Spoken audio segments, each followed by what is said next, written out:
Takk for det, president. Jeg må nesten svare ut litt av representanten Fylkesnes sine observasjoner av debatten om høyresiden sitt syn på hvordan vi skal bruke skatter.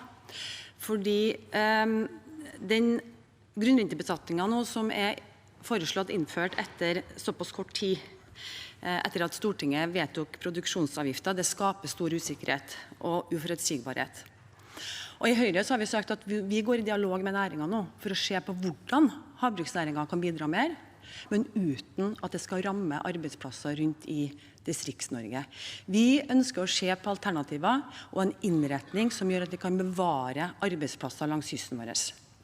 Vi ikke så opptatt av de rike. Vi opptatt av den som jobber for de rike.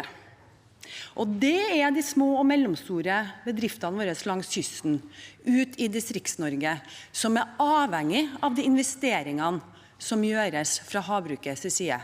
Det rørleggerbedrifter, det elektrikerbedrifter, det betongarbeidere som helt avhengig av de oppdragene som kommer fra havbruket. Og når vi nå hører om permitteringsvarsel som sendt ut, på grunn av forslaget som regjeringen har lagt frem, og for de investeringer som lagt på is, da kan ikke Høyre sitte og se på at denne ordningen blir innført uten at vi i dialog med dem det gjelder. Og når vi i tillegg da, nå time for time får opplysninger om at det finansministeren uttalte på pressekonferansen, om de bedriftene som skulle skjermes, at dette bare skulle treffe selskaper som produserer 5000 tonn i året eller mer, at det ikke gjeldende. At også det de små og mellomstore selskapene som nå rammes av det her, at da gir det grunn til bekymring.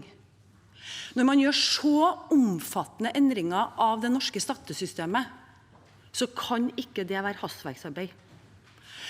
Da må vi i Stortinget kunne forvente at det grundig utredet, at man har tatt høyde for konsekvensene. Og jeg vet ikke om det noen opplysninger som gitt feil på pressekonferansen, eller om hastverksarbeidet har gjort at man ikke har sett konsekvensene av dette forslaget. Men det gir altså veldig stor grunn til bekymring når vi hører at opplysningene som nå gitt om grunnrentebeskatningen da ikke sammenfaller med det næringen selv sier, og jeg håper at regjeringen raskest mulig vil korrigere og opplyse Stortinget korrekt.